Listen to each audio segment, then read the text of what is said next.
Good afternoon, everybody. Thanks for joining us for today's webinar. We are going to get started in a few minutes here, so if you just hang on the line, we'll get started shortly. Thanks so much for joining us today.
Hello, everyone.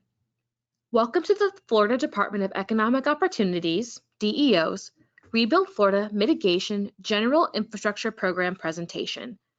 My name is Caroline Pryor, and I'm on the Office of Long-Term Resiliency's Mitigation team at DEO. Today's presentation will provide an overview of Round 2 of the Rebuild Florida Mitigation General Infrastructure Program, including application requirements, scoring criteria, and next steps for the program.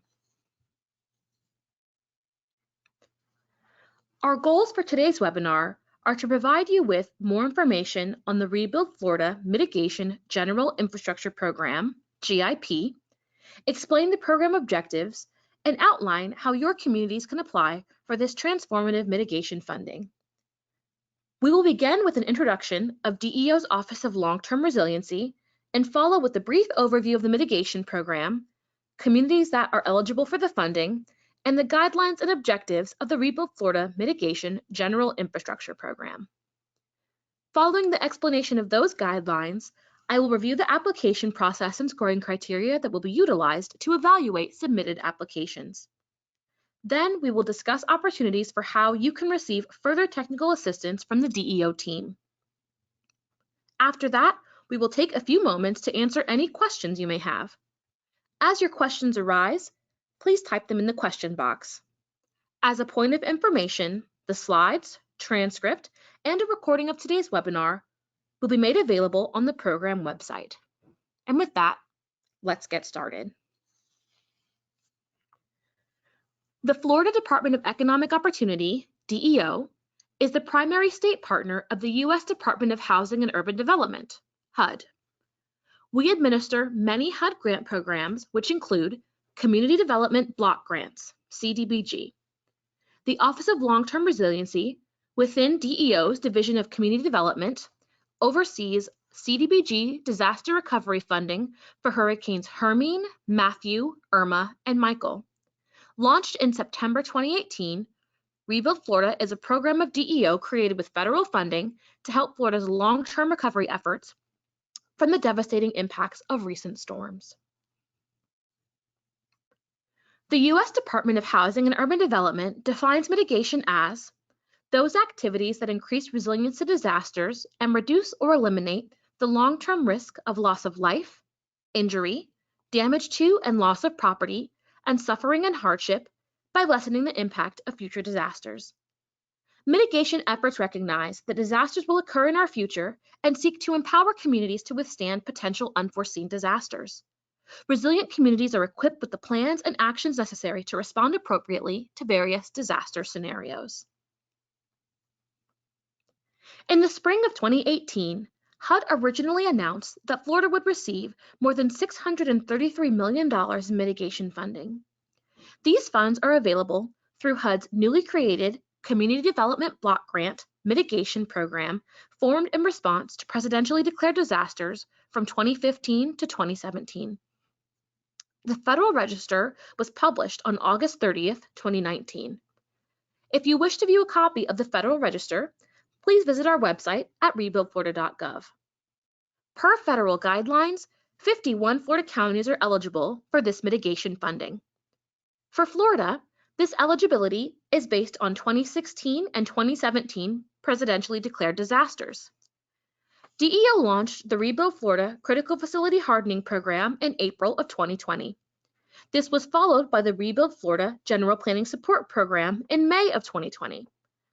DEO launched the first round of applications for the Rebuild Florida Mitigation General Infrastructure Program in June of 2020. Today's webinar is focused on the second application cycle for the Rebuild Florida Mitigation General Infrastructure Program, which opened on June 16, 2021.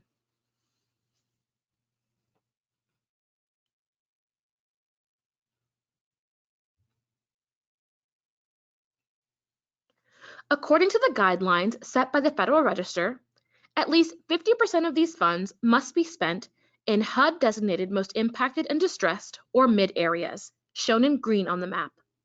The remaining funding can be spent in state-designated most impacted and distressed or MID areas, shown in yellow on the map. Additionally, as set in the Federal Register, at least 50% of the funding must benefit low and moderate income or LMI communities. Also set by federal guidelines, 50% of the grant must be expended in 6 years, and 100% of these funds must be expended in 12 years. To ensure that this mitigation funding can be most effective, HUD created the CDBG MIT funding as a 12-year long program.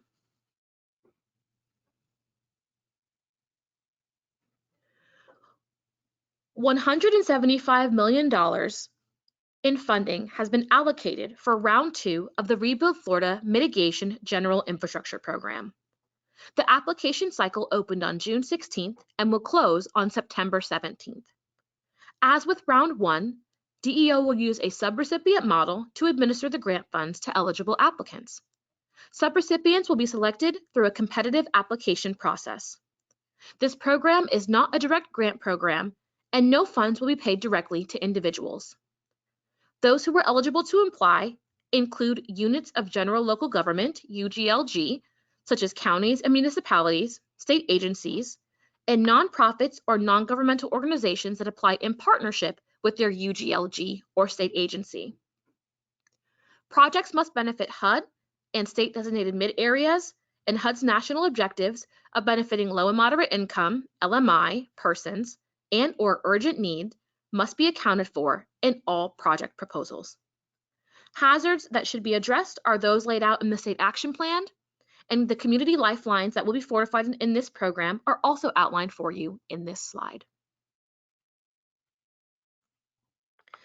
The GIP program is designed to provide funding to units of general local government, UGLG, such as counties and municipalities, state agencies, nonprofits, and non-governmental organizations to implement innovative, collaborative, multi-jurisdictional, and/or large-scale mitigation activities that reduce previously identified hazard risks for local communities to better withstand emergency-related challenges.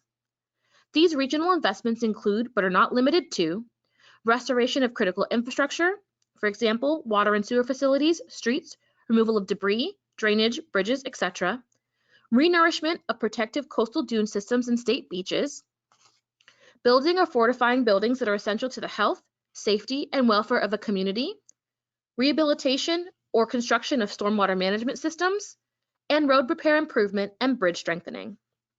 Please note that this is not an exhaustive list, but rather one to get you started as you think through large-scale regional projects and identifying key partnerships that will positively impact your communities.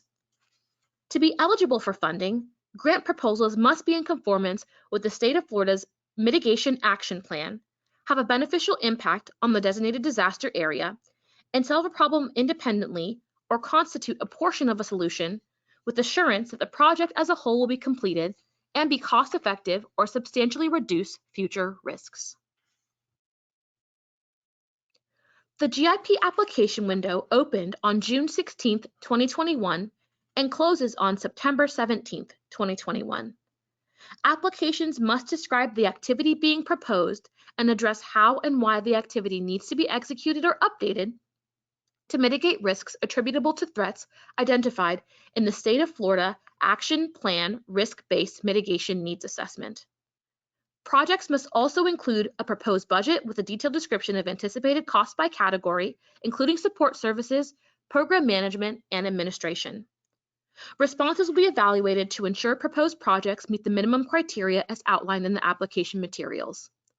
Applications that meet the minimum threshold requirements will then be scored. Applications will be evaluated to determine the mitigation value and cost effectiveness of the proposed project. An applicant's planning strategy and management capacity must be evident. To receive access to DEO's user-friendly online application, instructions, and a submission checklist, GIP application registration is available. To register, applicants should click the link on the mitigation webpage. A contact name and email address will be requested. Once registered, you will be emailed an individualized application link. The application will be available from the CDBG MIT website until September 17, 2021. When your application has been successfully submitted, a confirmation email will be sent to the email address that you provided.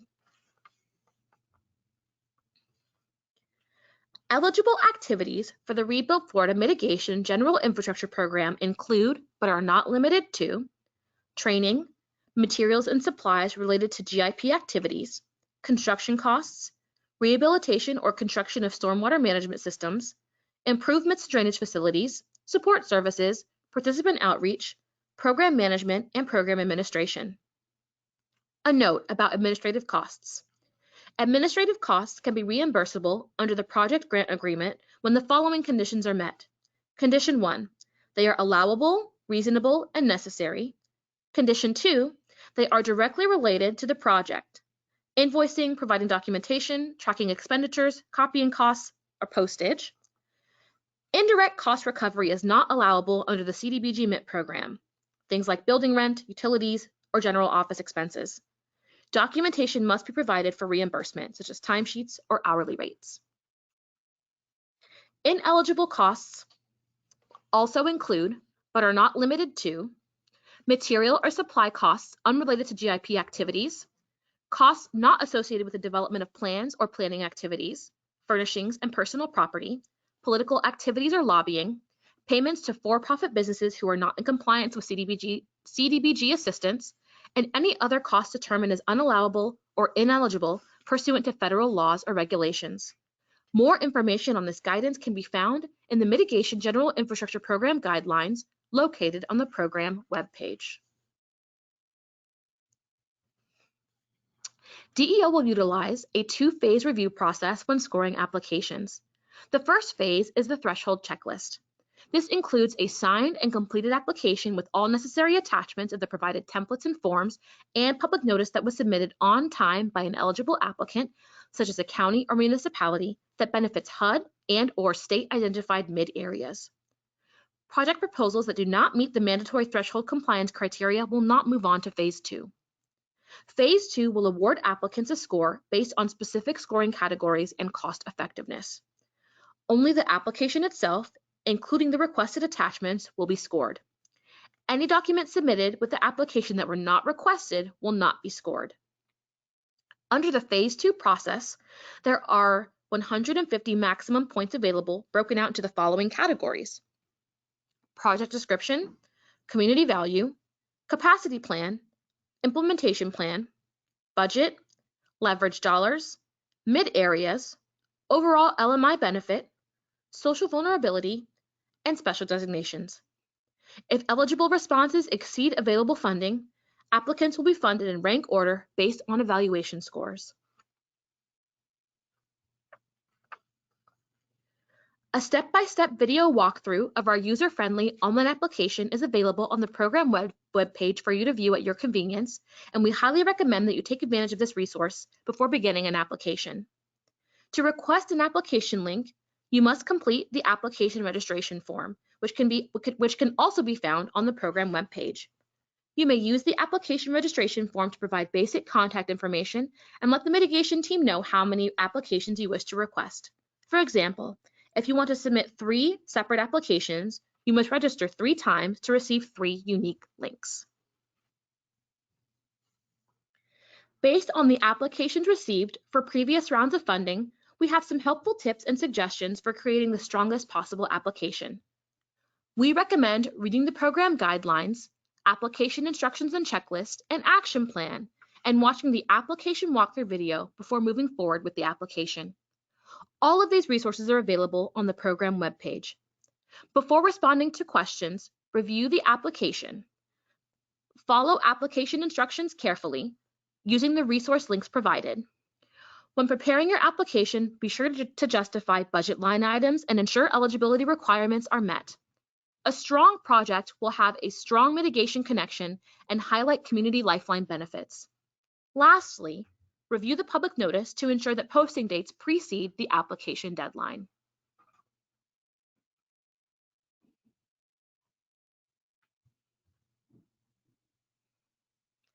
Applications will be independently reviewed and scored by DEO staff according to the aforementioned scoring criteria.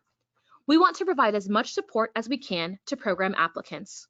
We will offer intensive technical assistance, or TA, through July 30th on a first-come, first-served basis, and will transition to a more traditional TA structure after that time frame ends. From July 19th to July 30th, DEO will provide one-on-one technical assistance phone calls with interested applicants. Email your questions ahead of your scheduled call to cdbg-mit@deo.myflorida.com. You can also reserve a time by visiting www.picktime.com/TA conference. To maximize your time during the call, please review the General Infrastructure Program guidelines on the mitigation website prior to your scheduled meeting. After July 30th, applicants will have additional opportunities to receive further technical assistance from our mitigation team members.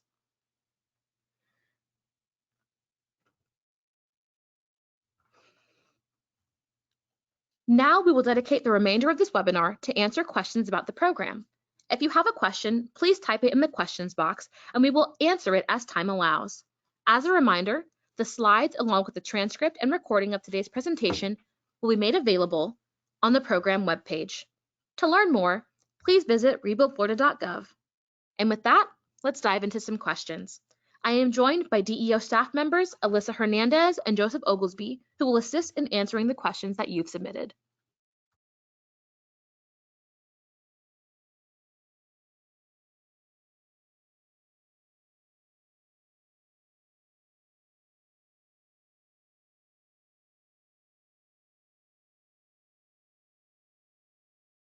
Thank you so much, Caroline, for that wonderful presentation.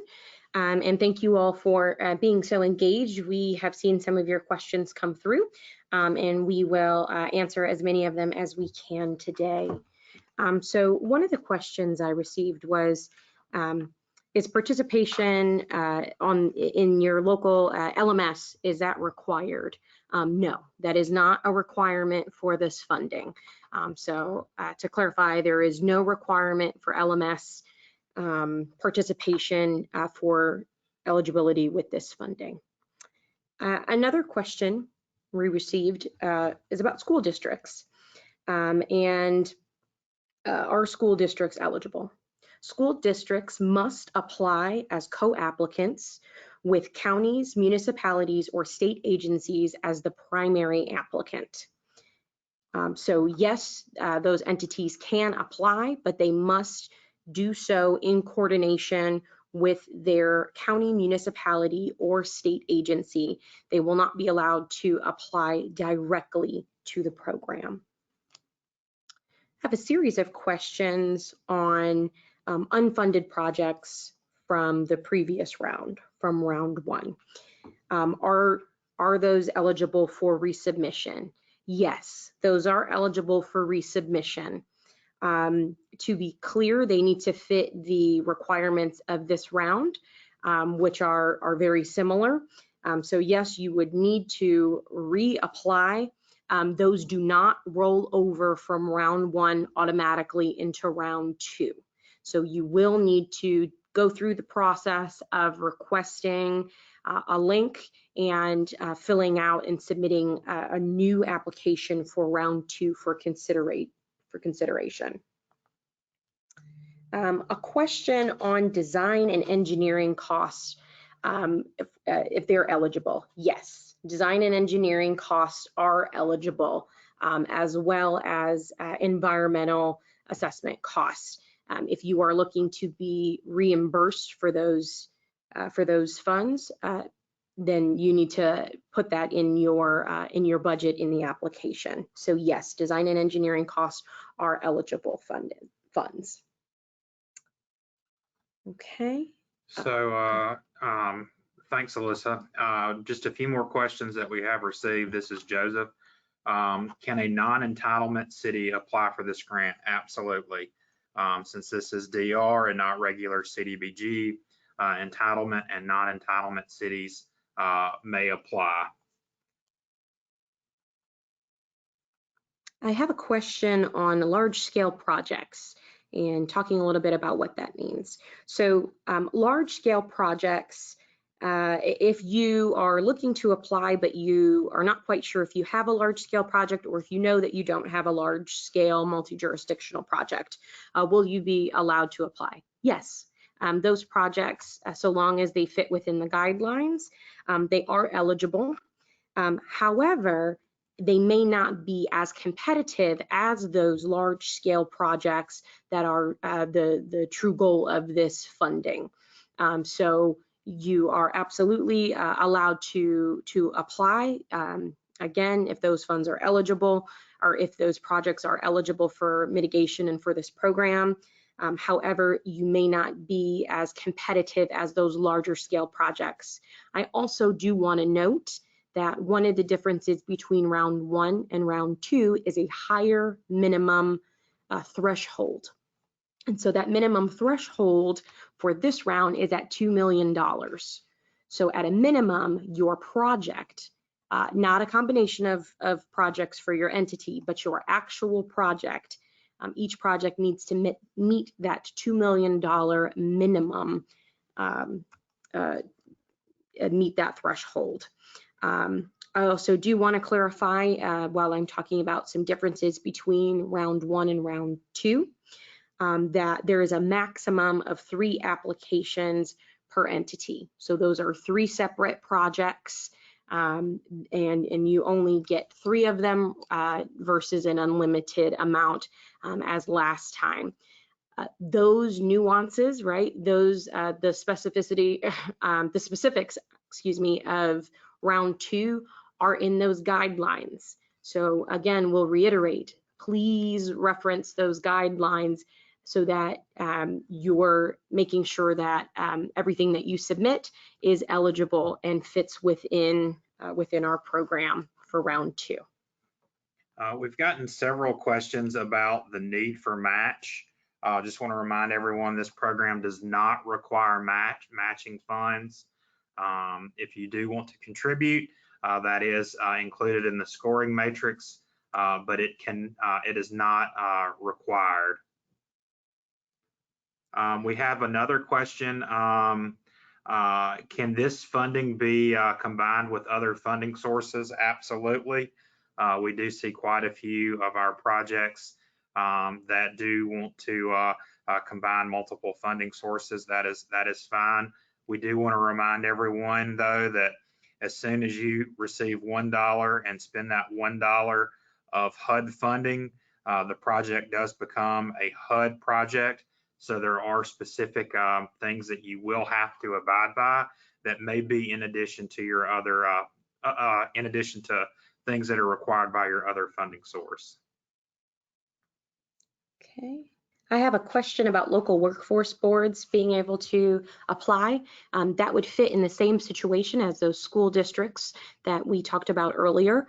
So eligible to apply in coordination with the municipality, county, or state agency. So those entities that are not counties, state agencies, or municipalities will need to apply in coordination with one of those primary units. We're getting quite a lot of questions about applications from the first round and why weren't they selected. We received over 400 applications in our first round, totaling over $2 billion worth of requests. So we received just, such a large amount where we weren't able to fund, all of the projects. So just because you weren't awarded in the first round does not mean that you didn't have a quality application. The competition was just extremely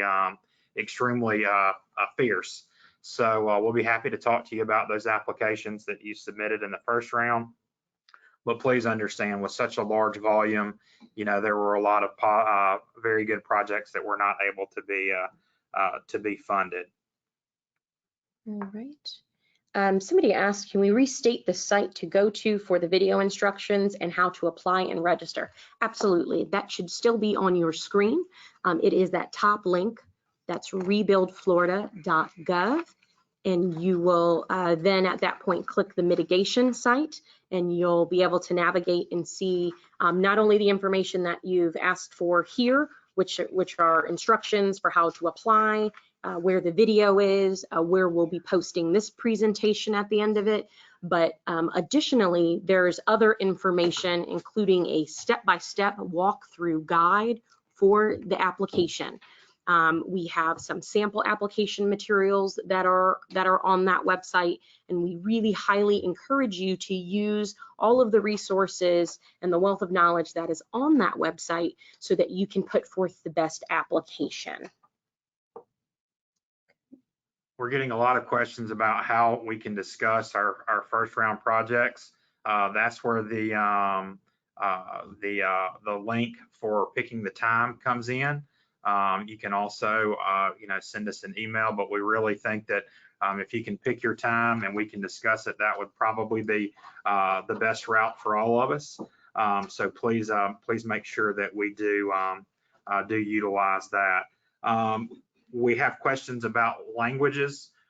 Yes, in the mitigation area, we do have 3 languages. We have English, Spanish, and Haitian Creole. So those are the languages that all of the documentation, the notices and things need to be published in. That was a great question. Thank you.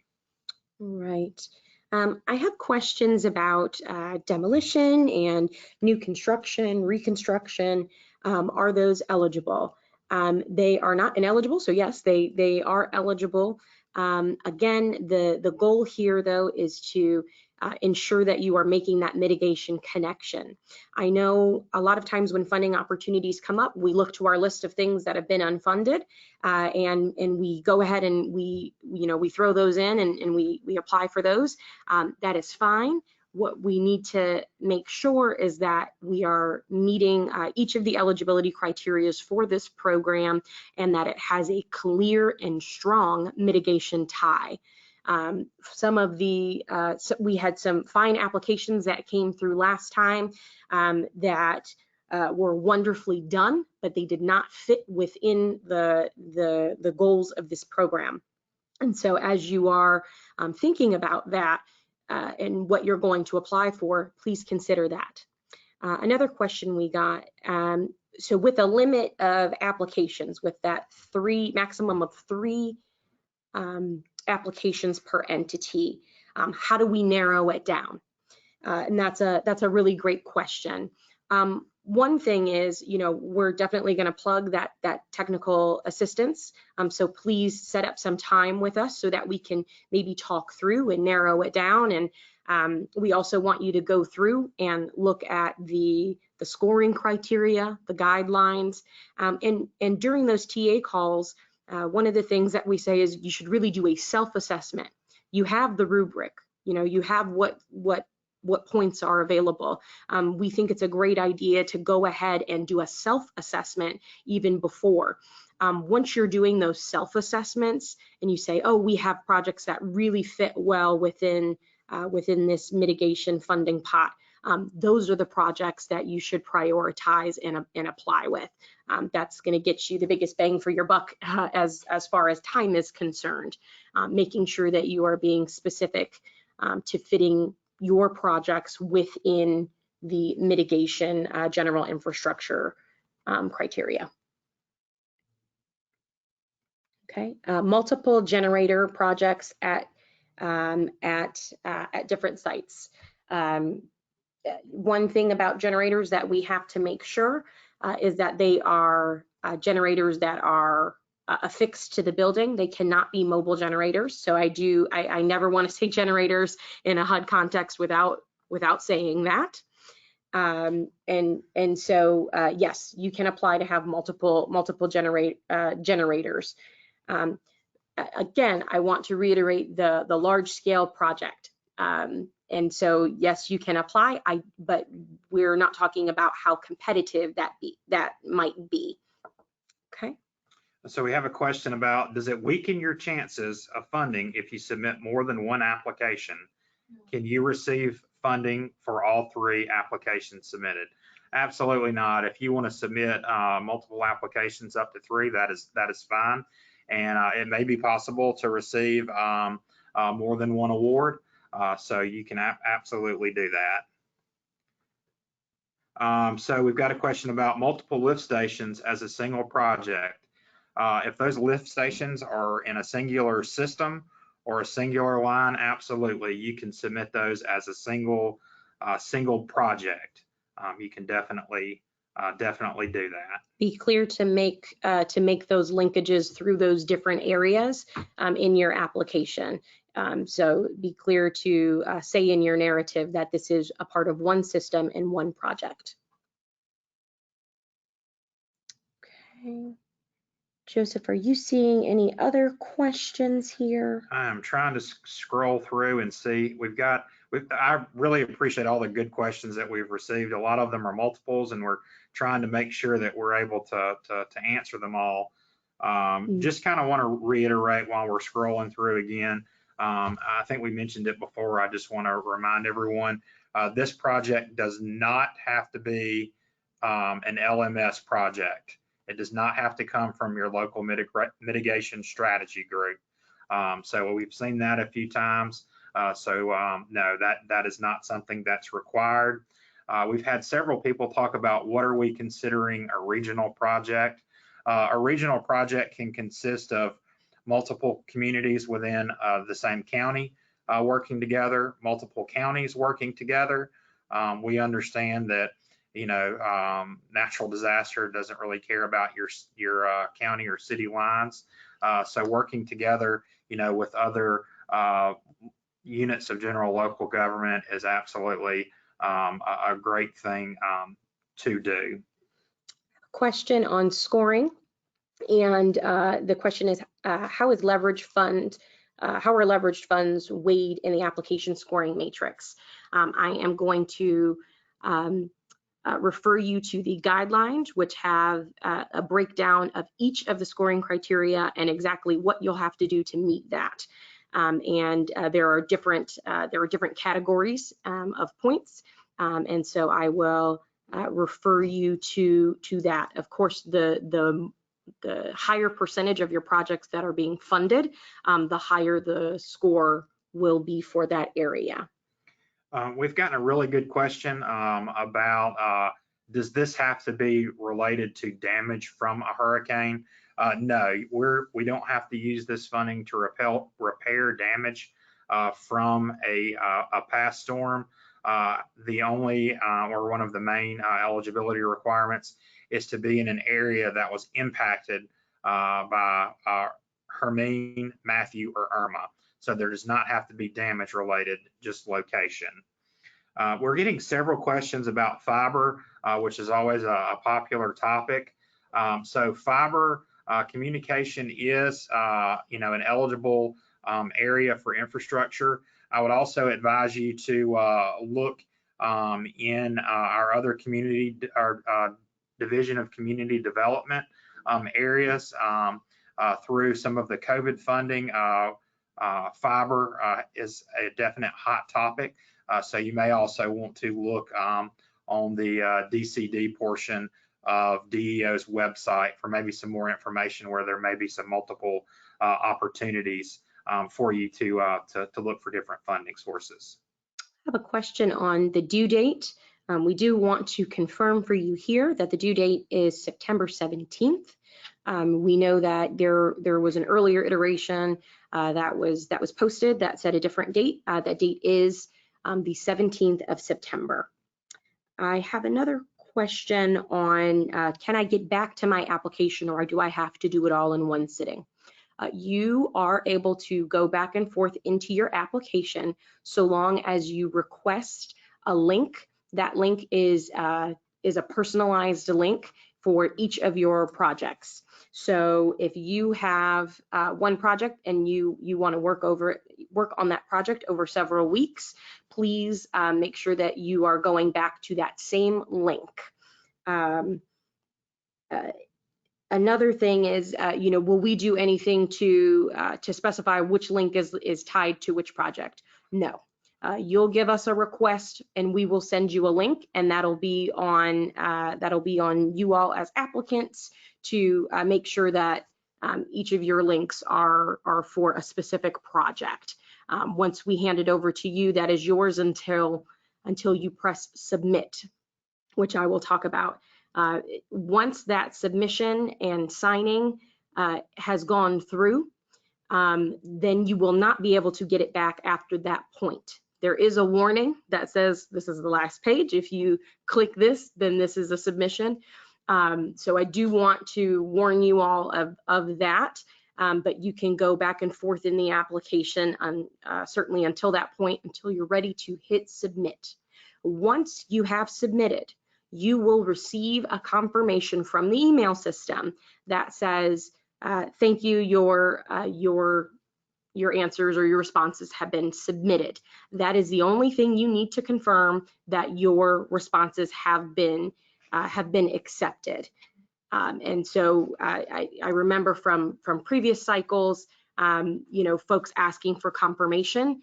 That is all you need to do. You'll get that one email from the system, and we will be able to record it in our system. So we've had several questions about, is funding for septic to sewer conversions, is this eligible? So this could be an eligible project. You would really need to specify in the FEMA lifelines which ones you were really focusing on.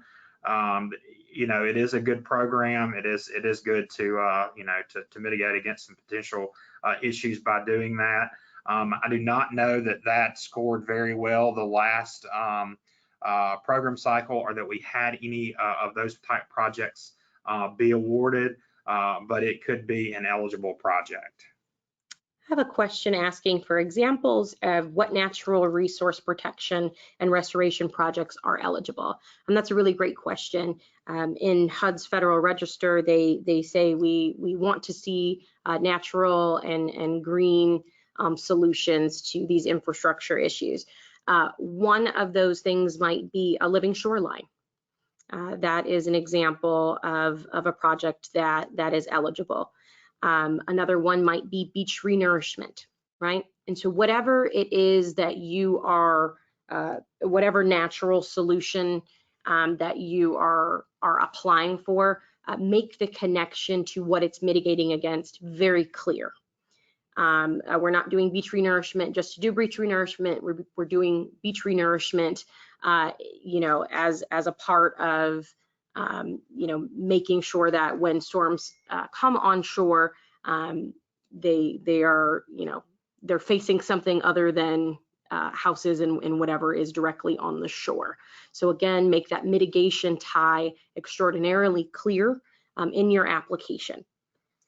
We've had a few questions come in about which projects were funded in the first application cycle. The information of the awards that were made for the first round, that's on our website in a press release. So you can definitely go there and see what types of projects were funded in the first round.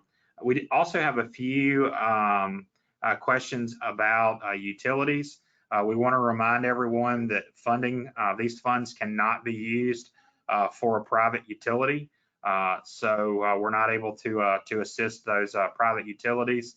We are not able to assist a community, give them funding for them to buy or to install the utilities for the private utility.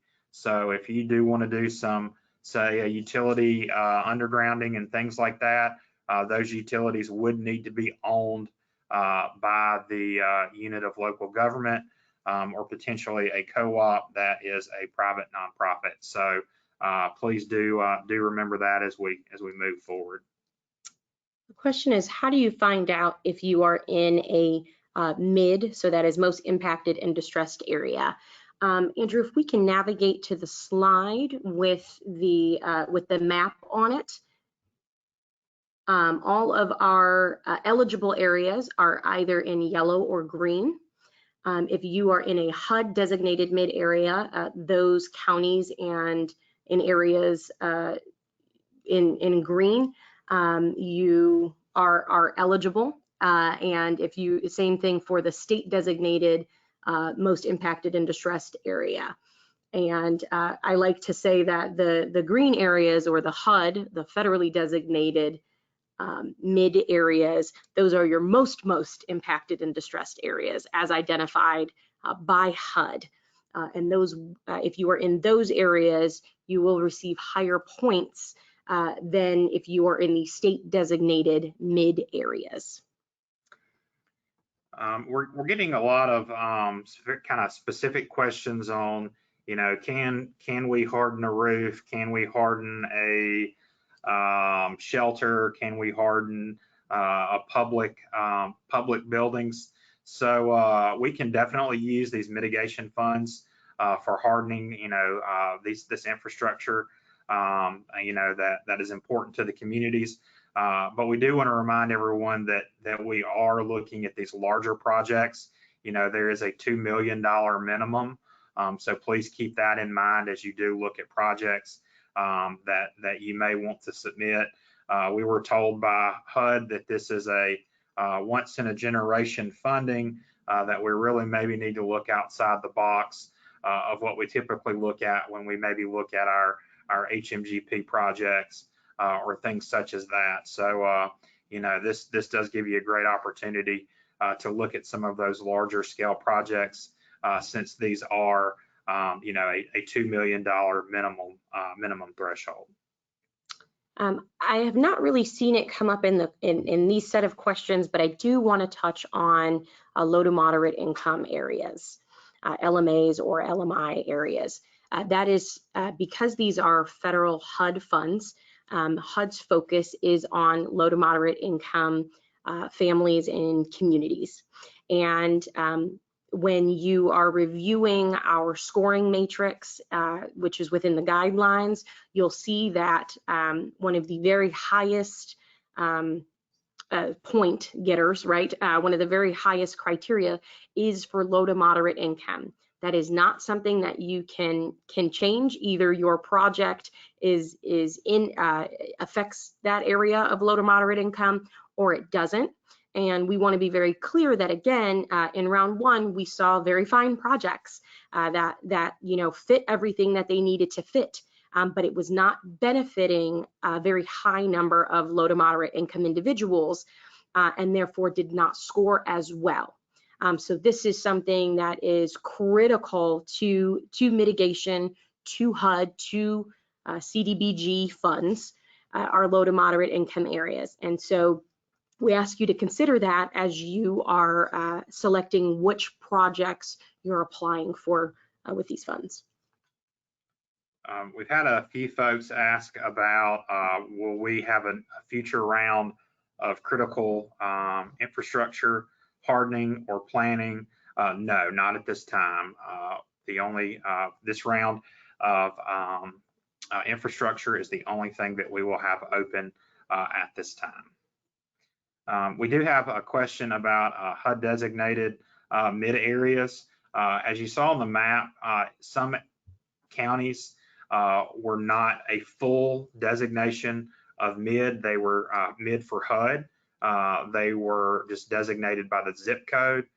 So there are counties that are in the state designated mid area that may have a zip code that is included as a HUD designated area.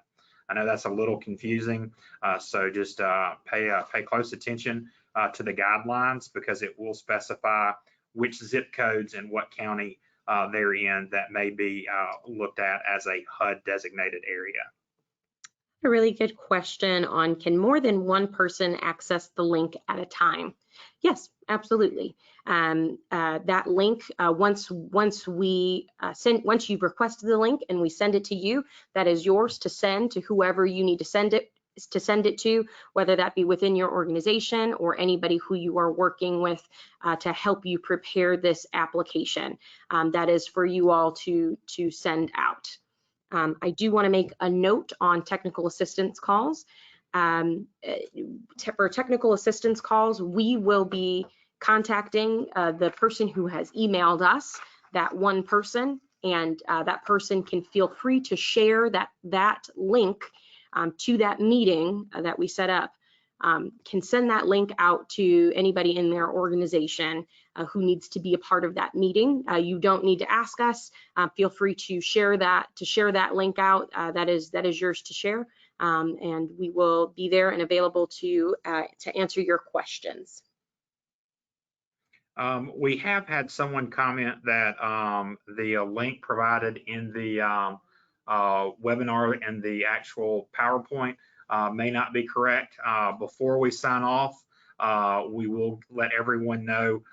We will spell that link out one more time. We apologize for that, but we will definitely do that before we wrap up this call. You may also expect an email from our team with the correct link. So we do apologize for that. So we have another good question about bundling projects to get above the $2 million threshold. Those projects, we need to have each project be worth the $2 million. We're not going to be able to bundle separate projects together to meet that threshold. So that $2 million threshold is per individual project. Really good question. Thank you.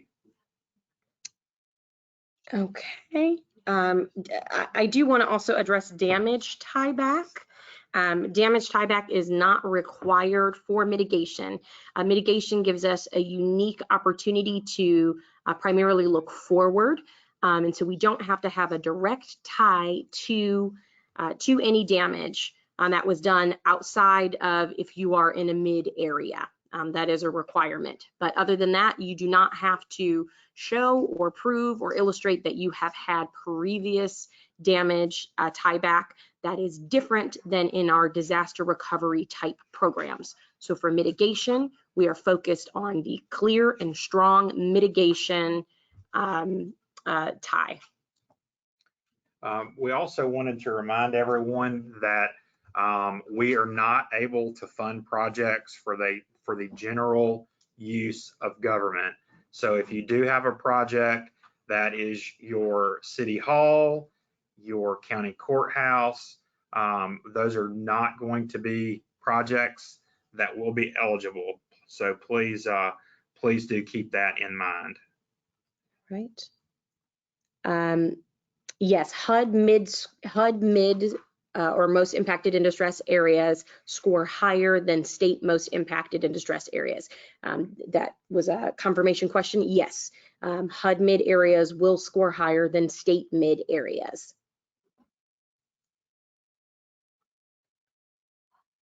We are getting a few more questions about using these funds for match. Absolutely.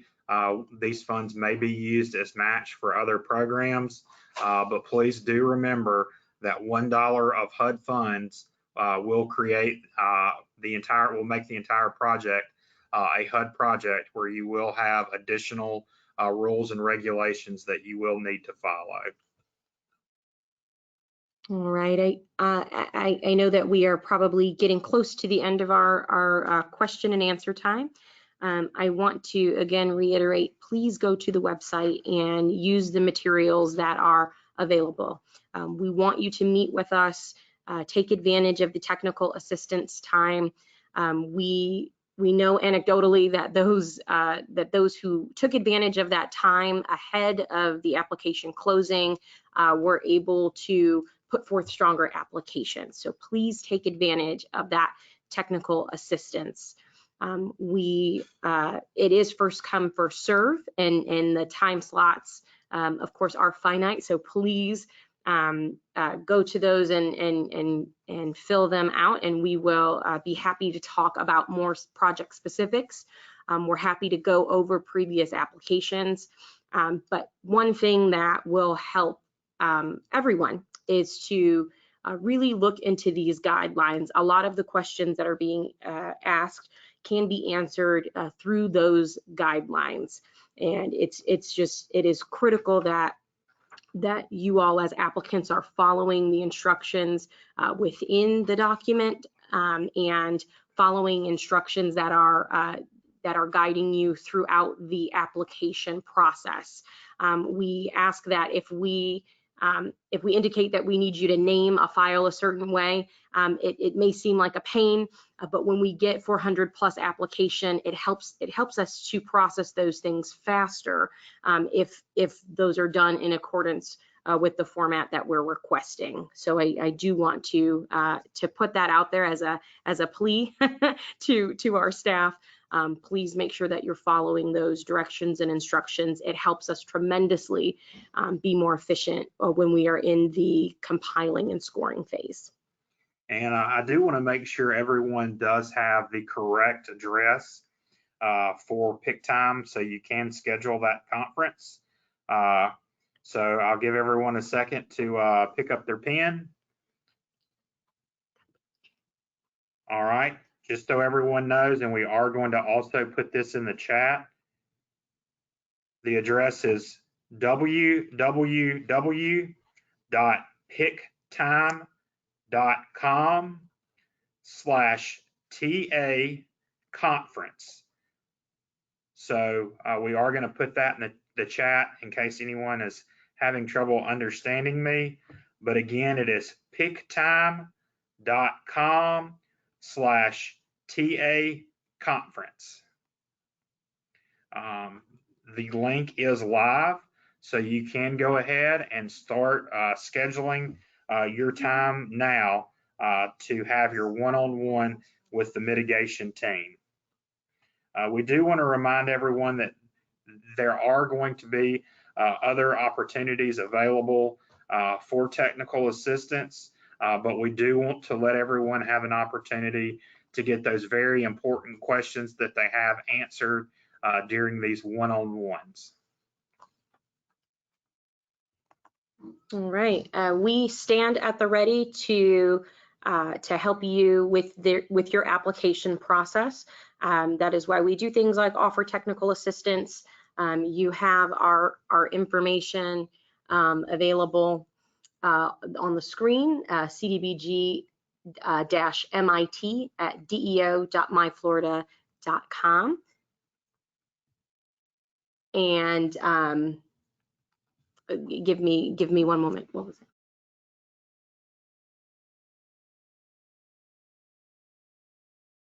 Thank you, Caroline. This is critically important.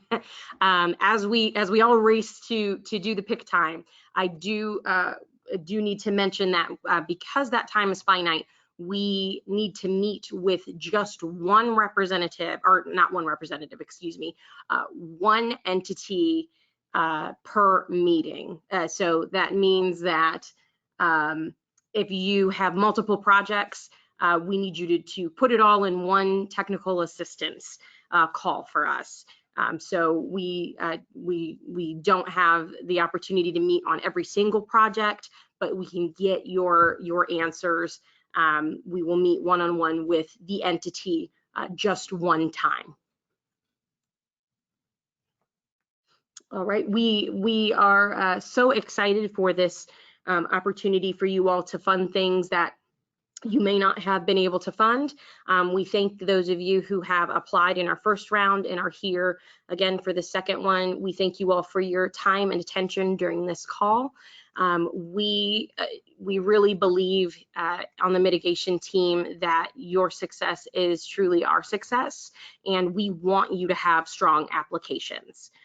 We want to be able to have an abundance of applications that are really strong, so that we are at the end of the day picking the projects that are doing the most good and doing the most giving the most mitigation benefit.